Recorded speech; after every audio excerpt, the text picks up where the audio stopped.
Pegue o seu binóculo para espionar, porque o Discovery na escola vai procurar as pistas deixadas pela química em Detetives Forenses. A química em ação. Primeiro, vamos resolver um enigma elementar em A Tabela Periódica. Depois, vamos ver como a química pode ajudar a desvendar mistérios em Pistas da Química. Vai ser simplesmente um estouro. Vamos descobrir os compostos que iluminam o céu no espetáculo da química. E, finalmente, vamos descobrir as várias formas que o elemento carbono pode ter em formas de carbono. Fique atento às questões, atividades e fontes de pesquisa ao final de cada segmento. A seguir, casos, pistas e química.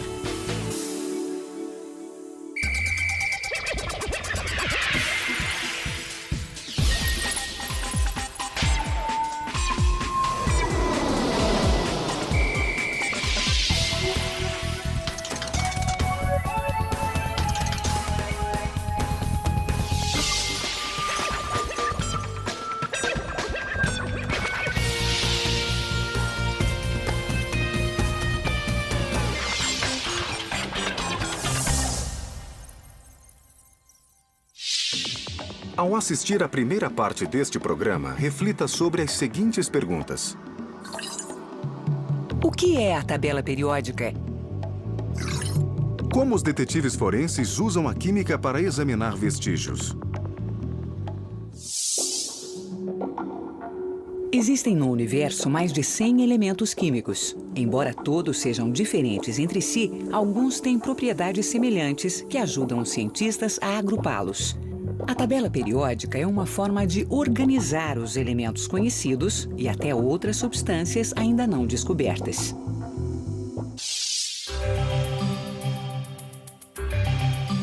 Annie Taylor tem a febre do ouro. Todo fim de semana, ela sai de sua casa no norte da Inglaterra e vai a lugares especiais, onde um dia a química e a natureza puderam transformar seu sonho em realidade.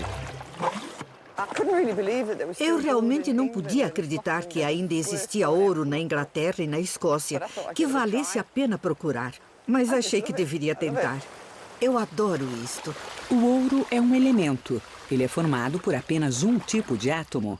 O ouro é mais denso do que a maioria dos materiais encontrados no rio. Então, quando Annie separa o que ela tira do leito do rio, pedaços de ouro ficam no fundo da vasilha, de onde ela os recolhe para juntá-los à sua crescente coleção. Excelente. Está vendo? Isso é ouro.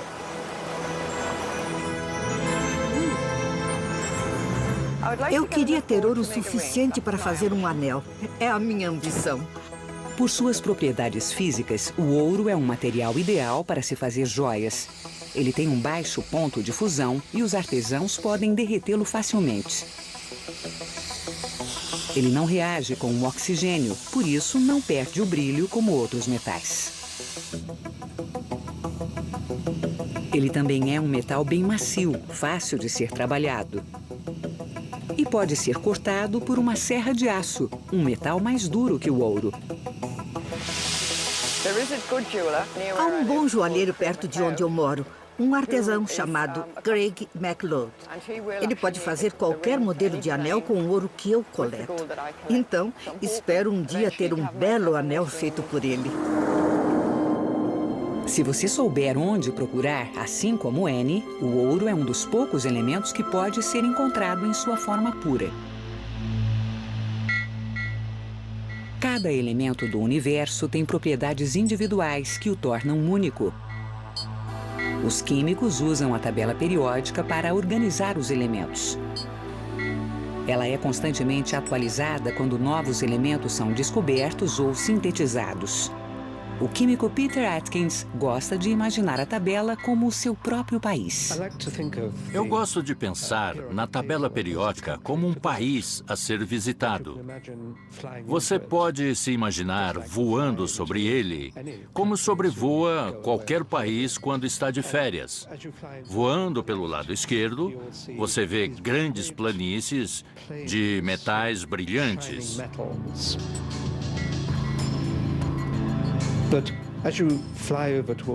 À medida que você vai voando para a direita da tabela periódica, a paisagem torna-se muito mais suave.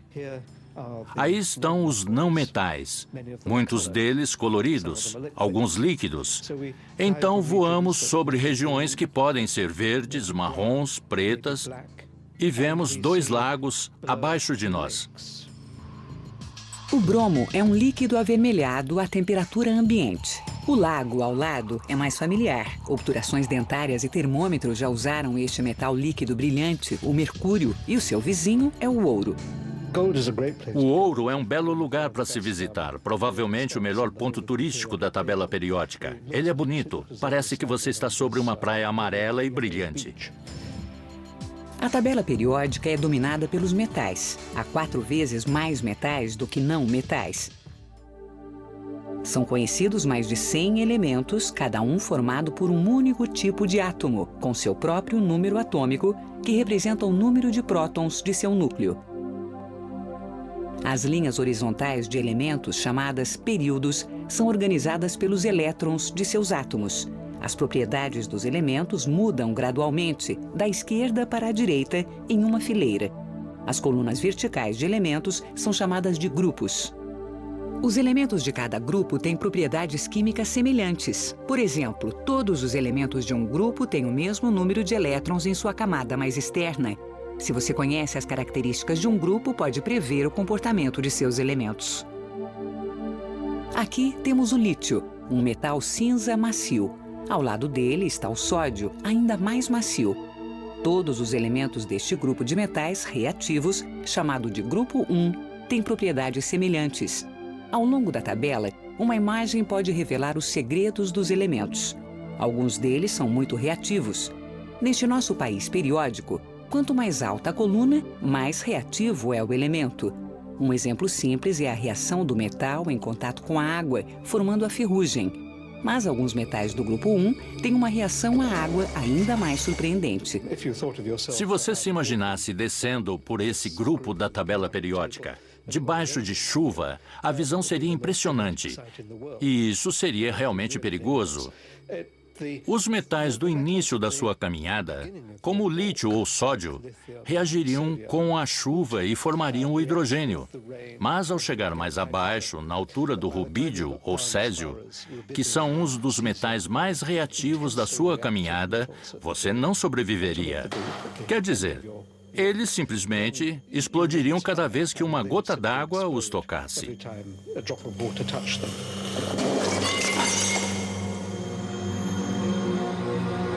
Os elementos do grupo 1 estão em um pico de reatividade. Do outro lado da tabela, há um outro grupo de elementos tão reativos quanto eles. Agora vamos caminhar na chuva, no grupo 17. Se você começasse pelo flúor, não iria muito longe. Ele é realmente o gás mais reativo da tabela periódica. E, na verdade, os químicos levaram muito tempo para isolá-lo por causa disso. Outro gás altamente reativo do grupo 17 é o cloro. Durante a Primeira Guerra Mundial, o cloro foi usado como arma. Os átomos do cloro reagiam com a água nos olhos dos soldados, formando o ácido clorídrico. Milhares de soldados ficaram cegos. A razão para a alta reatividade do cloro e de outros elementos está no interior de seus átomos. Todos os átomos, incluindo os do cloro, têm elétrons em torno de um núcleo de partículas chamadas prótons e nêutrons. Os elétrons têm carga elétrica negativa, os prótons carga positiva e os nêutrons têm carga neutra. Mas o que interfere na reatividade de um elemento é o que acontece com seus elétrons. Os átomos são muito pequenos para serem vistos ao microscópio, mas se fosse possível, veríamos algo parecido com isso. Achatados em um plano, os elétrons formariam uma série de anéis chamados camadas. São necessários apenas 2 elétrons para preencher a camada mais interna. Já a camada seguinte pode ter até 8 elétrons. No cloro, esta camada é totalmente preenchida. Excetuando o hidrogênio e o hélio, a camada mais externa de um átomo também pode conter até 8 elétrons. Esta camada mais externa é chamada de camada de valência. Cada átomo tem uma tendência natural para encher ou esvaziar de elétrons a sua camada de valência. A força desta tendência determina a reatividade do átomo. Quando os elétrons da camada de valência de um elemento interagem com os elétrons de outro elemento, formam-se ligações químicas. Quando um átomo forma uma ligação química e os elétrons da sua camada de valência são preenchidos ou perdidos, ele se torna menos reativo ou mais estável. Para formar ligações químicas, os elementos do grupo 17 atraem elétrons para sua camada de valência, enquanto os elementos do grupo 1 perdem elétrons. Esta tendência para ganhar ou perder elétrons é a chave para agrupar os elementos na tabela periódica e para entendê-la. Você sabia? Em 1870, o químico russo Dmitry Mendeleev usou as similaridades dos elementos para construir a primeira tabela periódica. Ao longo dos anos, as lacunas deixadas na tabela vêm sendo preenchidas pela descoberta de novos elementos.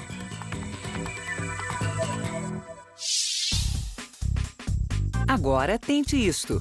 Faça a sua própria tabela periódica. Não se esqueça de identificar ou colorir os grupos tais como metais alcalinos, semimetais, não metais, halogênios, gases nobres, série dos actinídeos, etc. Escolha um elemento e mostre aos seus colegas de que forma ele faz parte do seu dia a dia. Os cientistas forenses usam seu conhecimento em química para ajudar a revelar evidências e solucionar crimes. De grãos de areia a incêndios criminosos descobertos por cães farejadores, a química e as pistas deixadas em toda parte servem como testemunhas silenciosas da verdade.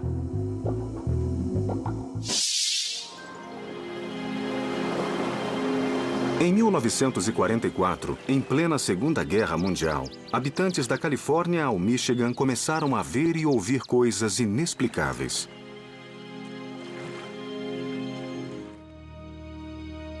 As autoridades logo começaram a juntar as partes de uma história inacreditável. Balões de origem desconhecida estavam descendo na América do Norte. Robert Mikesh, um historiador, investigou a história dos balões por mais de 30 anos. No Wyoming, no estado de Montana, eles eram muitos.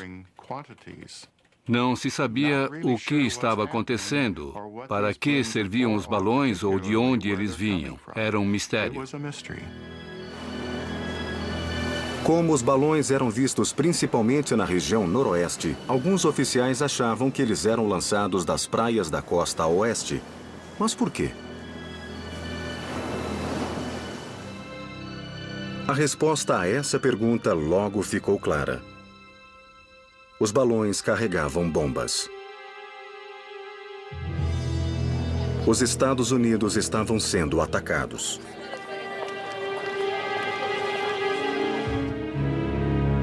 Até então, ninguém havia se ferido.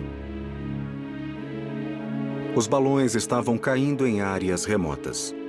Muitas bombas não foram detonadas. Os militares capturaram vários balões intactos. Investigadores procuravam pistas de suas origens. Eles descobriram estranhos mecanismos, provavelmente algum tipo de sistema de direção. Eles também encontraram bolsas cheias de areia, usadas como lastro para controlar a altura do balão. E fizeram mais uma descoberta surpreendente. Dentro de um dos balões havia um pedaço de papel. Uma etiqueta de controle escrita em japonês. Teriam os balões vindo do Japão?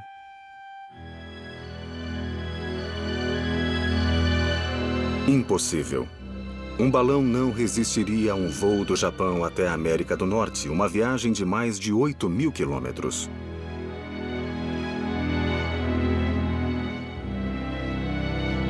Ou resistiriam? Fogo!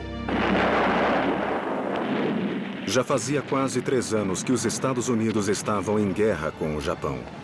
O governo americano havia transferido mais de 100 mil imigrantes japoneses para campos de concentração. Os militares suspeitavam que agentes japoneses estavam operando um local de lançamento de balões dentro de um destes campos. E enquanto o governo procurava, os balões continuavam a cair. Os militares se perguntavam o que viria a seguir. Isto é um começo de algo ou é um esforço máximo? Eles queriam deixar as especulações o mais longe possível do público. O governo também queria evitar que as notícias sobre os balões chegassem ao inimigo. A censura decidiu ocultar a história. Eles pediram aos jornais e estações de rádio que não noticiassem nada a respeito do aparecimento dos balões. Assim, o exército iniciou o estudo dos balões. Engenheiros começaram a dissecar as unidades de controle e enviaram amostras da areia para o Centro de Pesquisas Geológicas dos Estados Unidos.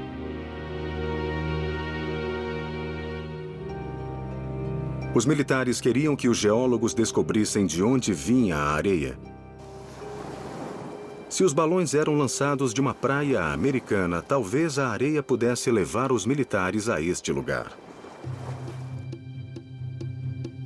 A tarefa era um grande desafio. A areia poderia ter vindo de qualquer praia do mundo. Seria possível determinar de qual delas? Mark Van Balen, um geólogo da Universidade de Harvard, estudou o trabalho dos cientistas que faziam as bombas dos balões. Os pesquisadores geólogos se depararam com uma tarefa difícil e incomum. O fato interessante a respeito da areia é que há vários tipos diferentes de grãos, e cada grão traz a sua própria mensagem. Não existem dois tipos de areia com a mesma combinação de minerais. Para descobrir a origem da areia dos balões, os geólogos tiveram que determinar do que ela era feita.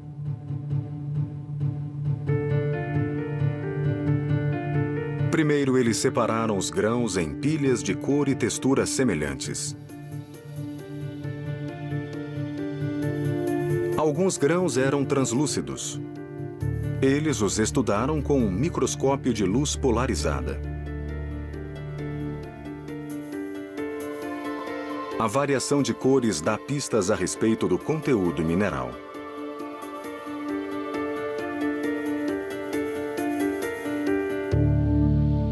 A equipe também encontrou fósseis de animais e vegetais microscópicos. Suas formas dão pistas de sua origem.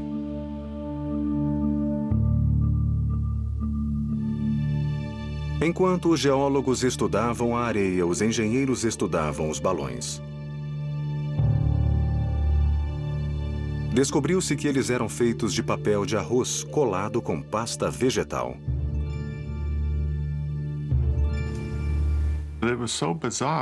Foi muito bizarro encontrar aquele sistema de armamento que estava sendo usado. Estamos numa era de aviões B-29 Super Fortress, que alcançam velocidades supersônicas ou quase isso. E, neste caso, tratava-se de um sistema de armamento designado somente a ser levado ao inimigo em um saco de papel. Mas os engenheiros descobriram que os sacos de papel eram guiados por um engenhoso sistema.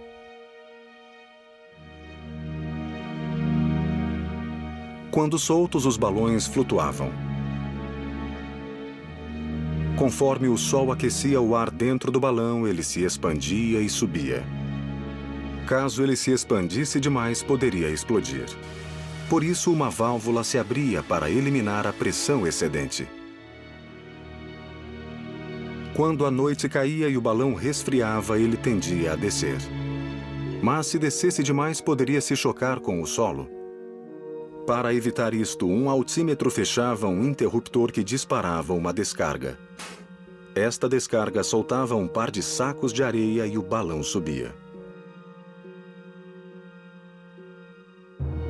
Quando todos os sacos de areia eram liberados, uma descarga final soltava a bomba.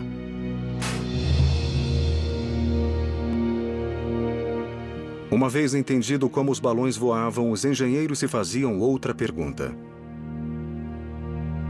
Por que os balões carregavam tantos sacos de areia, o suficiente para viajar por vários dias e noites se eles vinham dos Estados Unidos?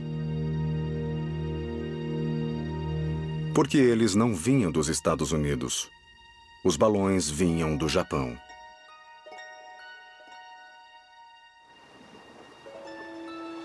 Os japoneses haviam descoberto um fenômeno meteorológico até então desconhecido dos americanos. Na alta atmosfera sobre o Pacífico, havia ventos velozes que faziam um balão cruzar rapidamente o oceano. Hoje conhecemos esses ventos como corrente do jato. Eles descobriram que uma viagem que demoraria de 6 a 8 dias para um balão poderia ser feita em cerca de 33 horas. A essa altura, os geólogos já haviam concluído seus estudos sobre a areia do balão. Então, eles tinham que comparar essa areia com a geologia do Japão. Se os grãos pudessem ser relacionados a uma região específica, isso ajudaria a localizar as áreas de lançamento dos balões. Antes da guerra, geólogos japoneses passaram décadas mapeando seus depósitos de rochas. Estes mapas mostrariam um valor inestimável. Constatou-se que a areia era incomum não só pelo que continha, mas também pelo que não continha. Faltava o granito, um dos tipos de rocha mais comuns na Terra.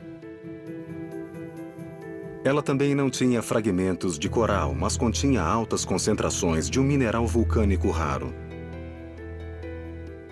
Estas eram pistas importantes. A ausência de coral significava que os cientistas poderiam eliminar todas as praias abaixo do paralelo 35.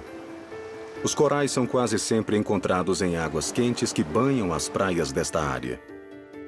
A ausência de granito na areia eliminava outras praias. A península leste de Tóquio parecia conter a mistura exata de minerais vulcânicos.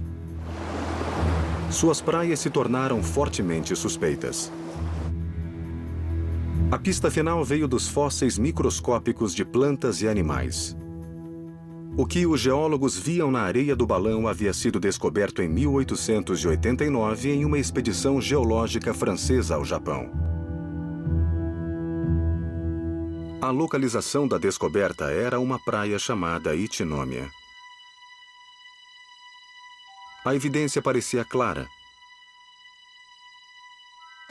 Os geólogos concluíram que os balões vinham de Ichinomiya ou de praias próximas, como Sendai. Aviões de reconhecimento fotográfico foram enviados para pesquisar os locais de lançamento. Eles voltaram com fotos que pareciam ser de balões parcialmente inflados e geradores de hidrogênio. Os geólogos estavam certos. A partir de poucos grãos de areia, eles descobriram os locais de lançamento. Os B-29 americanos bombardearam a área, destruindo 2 usinas de hidrogênio que supriam os balões. Tão repentinamente quanto haviam aparecido, os balões desapareceram. E não haveria mais balões. Os bombardeios estratégicos acabaram, assim como a censura às notícias. Sem nenhuma evidência de sucesso e com suas fábricas danificadas, os japoneses abandonaram a ofensiva. De novembro de 1944 a abril de 1945, o Japão lançou mais de 9.000 balões de papel com bombas contra os Estados Unidos. Os registros do governo americano dão conta de cerca de 300. É possível que alguns deles ainda estejam por aí.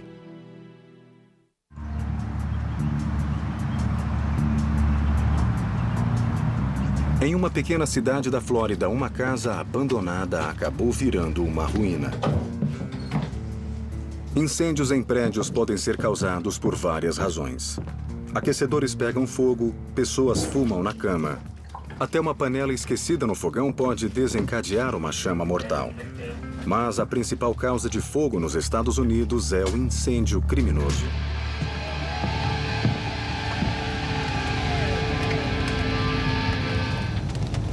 Pessoas provocam incêndios por vingança, terrorismo ou para obter lucro. Isso destrói comunidades e deixa cicatrizes negras na paisagem. Mas agora os investigadores de incêndios têm uma nova ferramenta nessa batalha.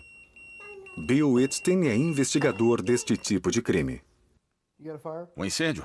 Tudo bem. Qual é o endereço? Quando há um incêndio suspeito numa certa parte da Flórida, Bill é chamado. Tudo bem, Tom. Estarei... Mas Bill não trabalha sozinho. Ele sempre viaja com seu parceiro, uma cadela farejadora chamada Villain. Pronta para trabalhar? Isso, boa menina. Vamos, vem cá. Vamos ver o fogo.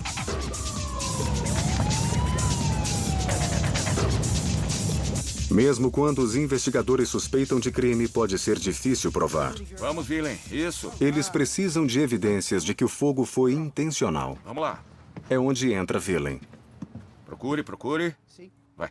Procure. Ela foi treinada para farejar e apontar os menores traços de compostos químicos como gasolina, muito usada pelos criminosos para causar o fogo. Mostre, mostre. Muito bem. Isso mesmo. Nós temos uma mancha bem aqui. Bill guia Villain cuidadosamente pela sala. Vamos, procure. Em cada lugar que detecta um catalisador, ela alerta Bill. Mostre, muito bem. Muito. Ele imediatamente a recompensa com elogios e comida. Alguns indícios fortes aqui, Ron. Aqui tem outro bem ali no carpete. Os investigadores pegam amostras de todos os locais em que Villain indicou a presença de catalisadores. Como a gasolina evapora rapidamente, as amostras são enviadas para a análise o mais rápido possível. Antigamente, para investigar uma pequena sala, tínhamos que pegar 10 ou 15 amostras, enviá-las ao laboratório e torcer para que uma delas servisse. Hoje, um cão pode ir à cena do crime e, em 1 ou 2 minutos, apontar com precisão sinais de gasolina ou líquido inflamável em uma grande área. Mostre, mostre. Isso mesmo. Muito bem.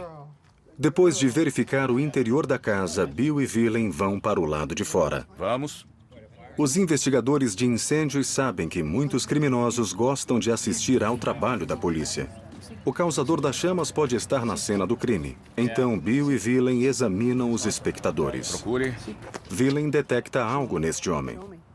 Mostre. Isso. Muito bem. Senhor, sou o inspetor Kevin do Corpo de Bombeiros. Poderia vir comigo? Algum problema? Talvez haja. Enquanto isso, no laboratório, os químicos forenses verificam as amostras do incêndio. Pequenos fragmentos são colocados em um cromatógrafo a gás acoplado a um espectrômetro de massas que fornece uma análise química completa da amostra. A leitura mostra benzeno, norpar e outros hidrocarbonetos, ingredientes da gasolina. A análise do cão e do laboratório torna a amostra uma forte evidência que pode ser usada contra o suspeito. Bom, Steve, te pegamos de novo. Mas o suspeito de hoje não é um criminoso de verdade.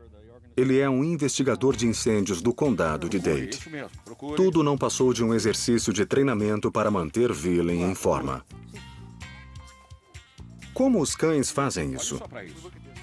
Como eles conseguem essa façanha 13, olfativa? 14, 15 e 16. Em primeiro lugar, o olfato dos cães é pelo menos 100.000 vezes mais apurado do que o do humano. Isso pode ocorrer devido ao grande número de receptores em suas narinas. O cérebro do cão também pode ter conexões mais eficazes para o olfato do que o cérebro humano. Os cientistas acreditam que, para os cães, o sentido do olfato é crucial para a sobrevivência. Desde que nascem, os filhotes já usam seu olfato para localizar as tetas da mãe e para explorar o mundo. Filhotes com 15 minutos de vida já têm isto, que é aparentemente um reflexo para novos odores, por isso eles farejam. Os cães também têm a incrível habilidade de distinguir diferentes odores. Mas os cientistas não sabem quase nada a respeito desta habilidade. Este é o talento que torna os cães farejadores tão eficientes. Hoje, os farejadores de todos os países estão reunidos neste hotel, na Geórgia. Eles estão aqui para ajudar Larry Myers e Kevin Lottridge a apresentar uma série de testes científicos sobre sua capacidade de discriminar odores. Para esses cães, a estadia em um hotel não é nada novo. Como eles trabalham diariamente, sempre viajam com os treinadores, mesmo nas férias familiares. Sempre que eu viajo pelo estado, fico em um hotel. Geralmente pego um quarto com 2 camas. Assim eu fico em uma e ele na outra. Hoje, os cães serão testados em uma tentativa de resolver uma questão simples. Qual é a substância da gasolina que os cães conseguem farejar? Para descobrir, Lottridge começa com um teste básico de discriminação de odores. Materiais como madeira, carpete, plásticos e isopor são encontrados em quase todos os modernos edifícios. Em um incêndio, esses materiais produzem odores pútridos. Um cão farejador pode captar o odor de gasolina dentre uma série de cheiros de materiais queimados como estes. Lottridge irá colocar uma pequena quantidade de gasolina, menos do que uma lágrima, em uma destas latas. Pronto? Venha, procure. Procure. Vamos lá, procure. Procure. Vai. Villain encontra facilmente. Mostre, mostre. Isso, muito bem. Fica claro que ela consegue facilmente discriminar gasolina de outros odores. Isso. Mas como ela faz isso? O que há na gasolina que ela pode reconhecer? A gasolina é feita de centenas de substâncias químicas. Os cães provavelmente são mais sensíveis a algumas substâncias do que a outras. Mas a quais delas? Para este teste, é adicionado a uma lata o solvente 100, um componente da gasolina. Do outro lado da sala, uma outra lata terá Norpar, outro ingrediente da gasolina. Os cães serão capazes de reconhecer estas substâncias isoladas com a mesma facilidade que reconhecem a gasolina? Tá pronto para trabalhar? Vamos lá. Nem os cães, nem os treinadores sabem o que há nas latas.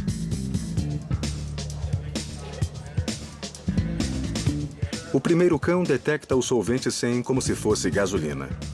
Em seguida, ele inspeciona o segundo lote de latas. Não. Não. Ele não encontra nada. O Norpar parece passar despercebido. Nenhum cão conseguiu detectá-lo. Aquele era realmente B. Solvente 100, sim. Norpar, não. Aquele é o Norpar. Isso, correto. O que tudo isso significa? Myers e Lottridge acham que os cães reconhecem apenas alguns componentes da gasolina.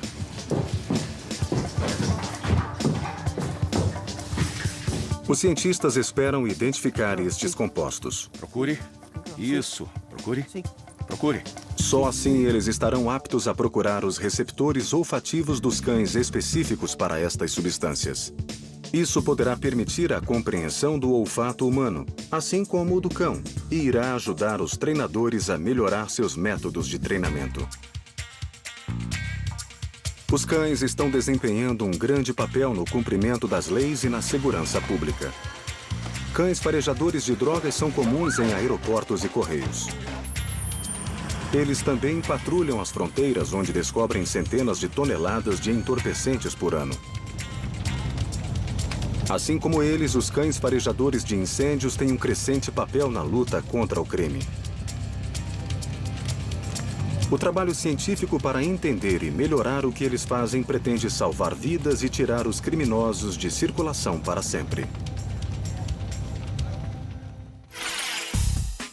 Você já tem todas as informações. Chegou o momento de esclarecer as dúvidas. Debata os seguintes temas. O que é a tabela periódica?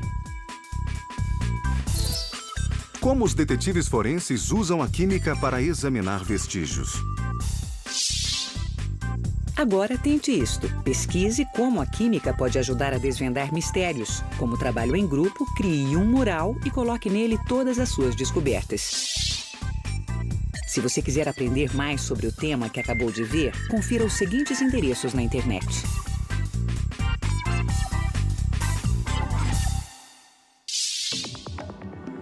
Ao assistir à segunda parte deste programa, reflita sobre as seguintes perguntas.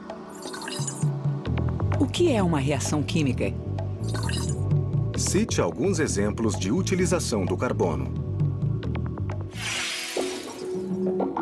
Em várias datas comemorativas, os fogos de artifício nos ajudam a celebrar. Mas são necessários mais do que explosivos para fazer um grande show. Por trás dos estouros e luzes estão os pirotécnicos, químicos cuidadosamente treinados que conhecem a receita química certa para criar espetáculos deslumbrantes. Dia da Independência dos Estados Unidos, Ojai, estado da Califórnia. Um dia de paradas, festas e diversão. Mas a noite é ainda mais especial, já que a estrela da festa são os fogos de artifícios. É um show fantástico que demora um bom tempo para ser preparado. São necessários quase 1000 fogos de artifício altamente explosivos para criar um show de luzes estonteante. E não são apenas explosivos que fazem este espetáculo. Aqui estão todos os azuis esverdeados que faltavam. Por trás de tudo está uma dedicada equipe de pirotécnicos de Ojai. Hoje em dia, a maior parte dos espetáculos pirotécnicos é feita com a ajuda de computadores. Mas este é feito manualmente. O calor de uma chama se movendo por um pavio dá aos fogos a energia de ativação necessária para iniciar uma reação química. Quando a chama do pavio alcança substâncias químicas dentro da bomba, estas começam uma rápida reação exotérmica, que desprende calor, e a bomba explode no ar.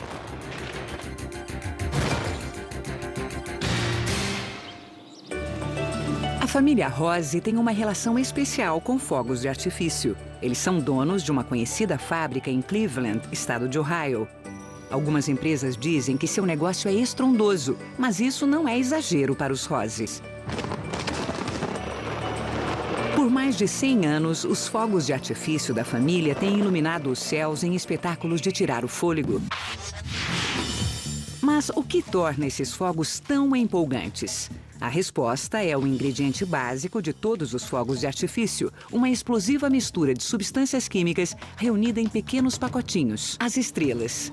Trabalhadores altamente treinados e experientes produzem esta mistura pirotécnica, o que pode ser uma tarefa perigosa. Sem um treinamento especial, eles correriam o risco de se ferirem em uma explosão. As estrelas normalmente são feitas em forma de esferas, cubos ou cilindros. As estrelas geram o som, a luz e a cor que vemos nos céus quando as bombas explodem no ar. Cada elemento químico da mistura tem uma função. Um fornece oxigênio, outro queima e outros dão a cor. O principal combustível, na maioria das estrelas, é o alumínio em pó. Outros elementos usados são o estrôncio, que dá a cor vermelha, o bário, que produz a cor verde, e o cobre, que gera a cor azul.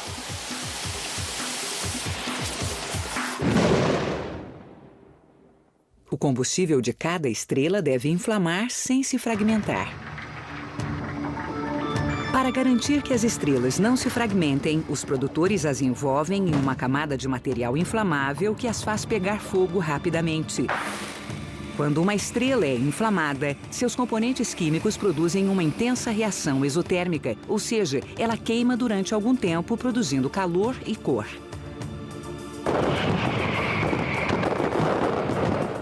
Centenas de estrelas são agrupadas em um pacote. Algumas vezes elas são todas idênticas, o que resulta em uma explosão de cor única. Por outras vezes, estrelas diferentes são agrupadas, resultando uma explosão multicolorida. As estrelas são apenas uma parte dos fogos que ganham os céus e podem ser de vários tipos. A maioria deles tem 4 partes. A primeira é a carga propelente, um pacote de pólvora negra colocado embaixo da bomba. Ela fornece a energia que lança a bomba ao ar. A segunda parte é a carga explosiva, que fica dentro da bomba, junto aos pacotes de estrelas.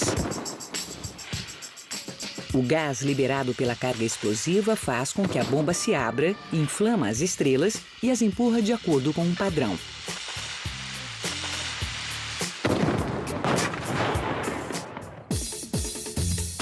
A terceira parte é o pacotinho de estrelas. Fogos muito grandes podem ter mais de um pacote de estrelas. Uma bomba de fogos de artifício tem 2 pavios. Um é usado para desencadear a explosão que lança a bomba para o alto. O segundo é um pavio remoto, que deflagra o pacote de estrelas. Para lançar as bombas ao ar, os engenheiros as colocam em um tubo. Quando o pavio principal inflama a carga propelente, a pólvora negra queima em uma reação exotérmica. O produto desta reação é um gás que se expande rapidamente e aumenta a pressão. Dentro do tubo, o gás só pode escapar pela parte de cima. Com o gás saindo bruscamente, a bomba é empurrada para cima numa velocidade de aproximadamente 1.200 metros por segundo. Alguns fogos de artifício podem alcançar a altura de quase 400 metros. Quando a bomba atinge a altura máxima, um segundo pavio se inflama e acende a carga explosiva. A bomba explode, se abre e rapidamente queima a mistura pirotécnica, que se espalha graças à força da explosão. Isso produz um espetáculo aéreo impressionante. Em algumas bombas grandes, os pacotes de estrelas têm seu próprio pavio e sua própria carga, explodindo em tempos diferentes. O resultado pode ser espetacular.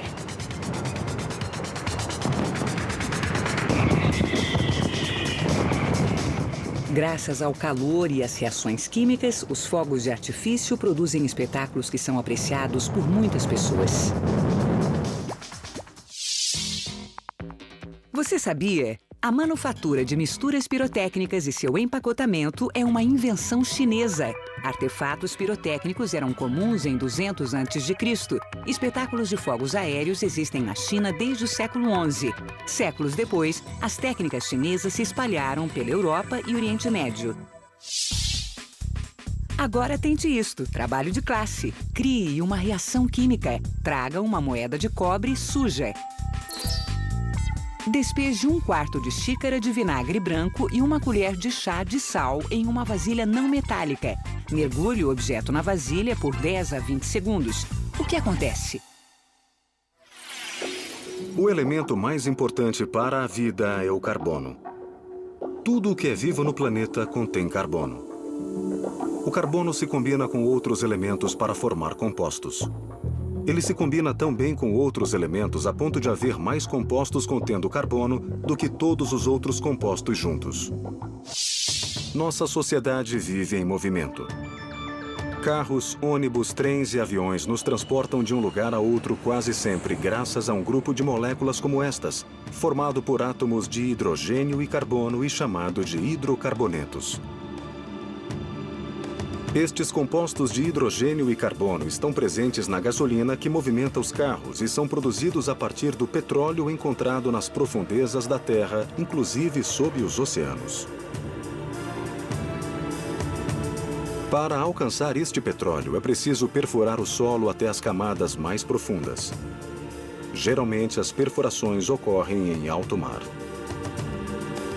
Esta é a maior plataforma de perfuração do mundo, a Eric Raud. Ela perfura as águas mais profundas no clima mais implacável dos 7 mares.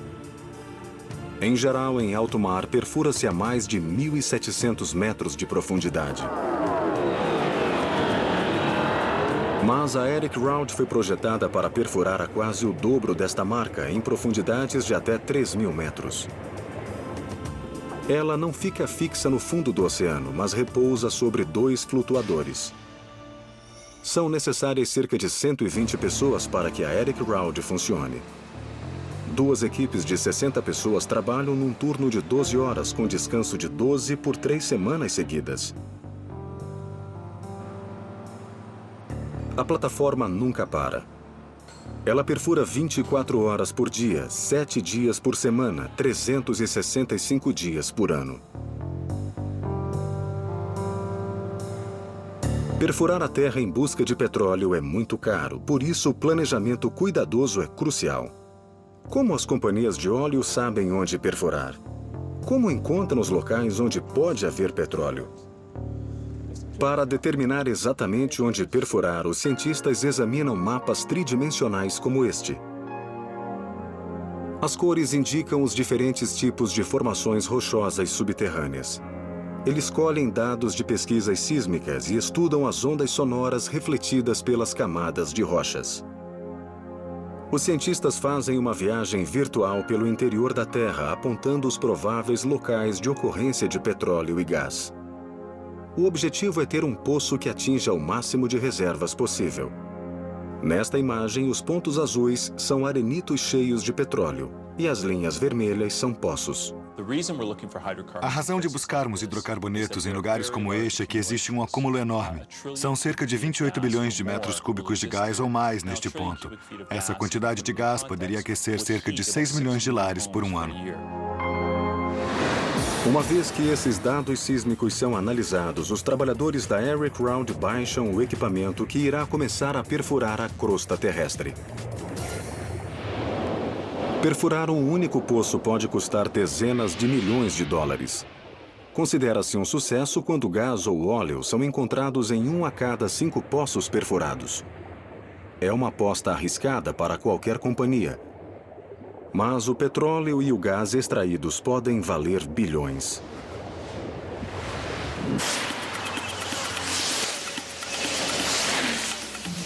Nossa insaciável sede por hidrocarboneto gerou um poderoso surto tecnológico para localizar combustíveis fósseis e construir poços que podem perfurar nas condições mais extremas.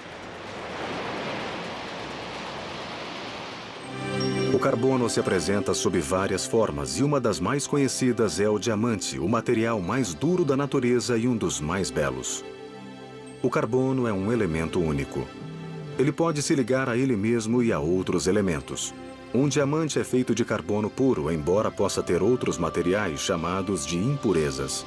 Os átomos de carbono em um diamante são organizados em uma estrutura cristalina.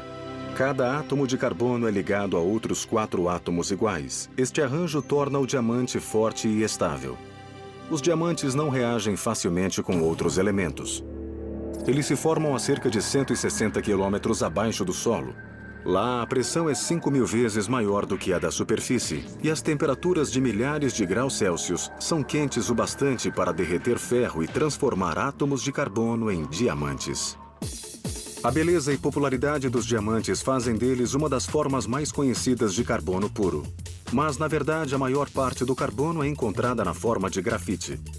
A grafite é um material forte, frequentemente combinado com outros materiais para fortalecer de tudo, desde tacos de golfe a aviões de caça.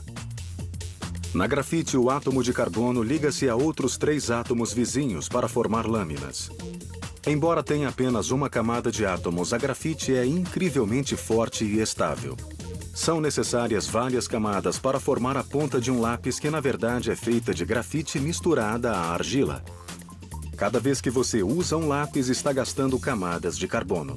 Embora as ligações entre os átomos de carbono na grafite sejam fortes, as forças entre os átomos de diferentes camadas são fracas.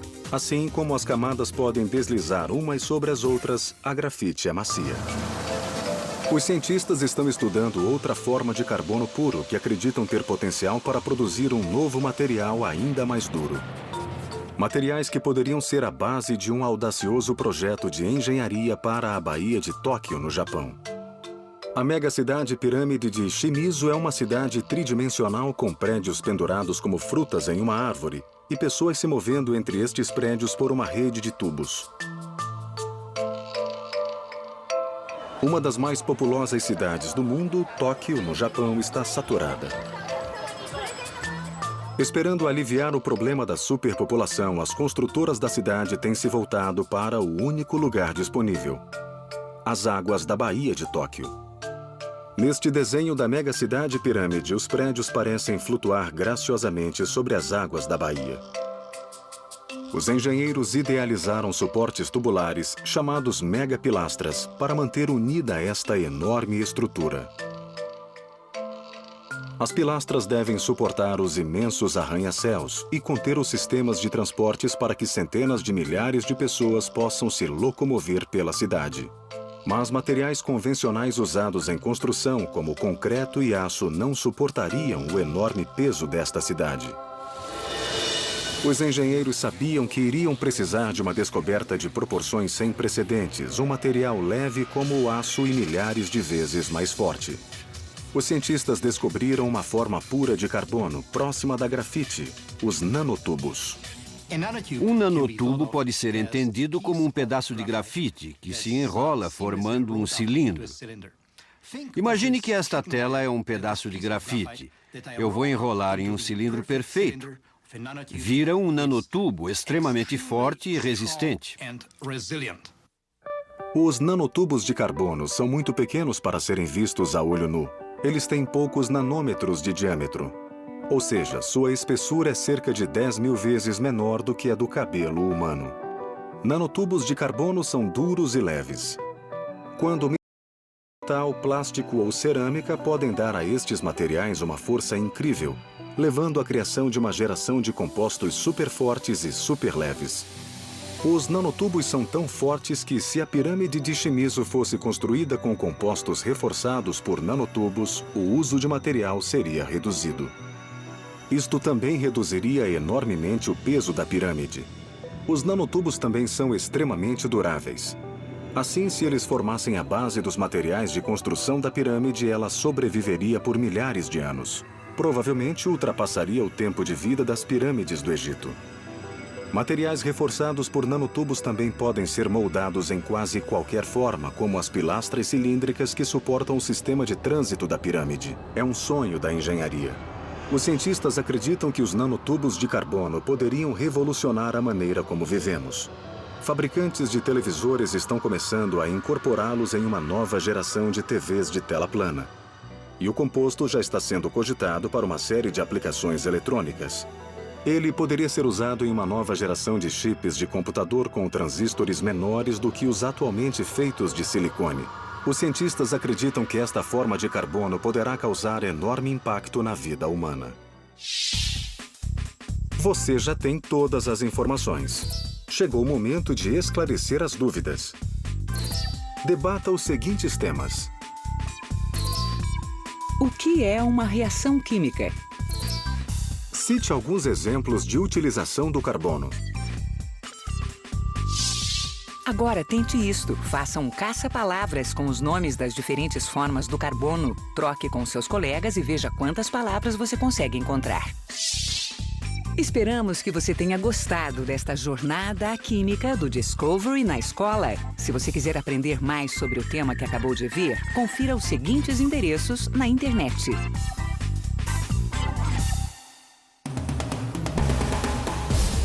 Versão brasileira Vox Mundi.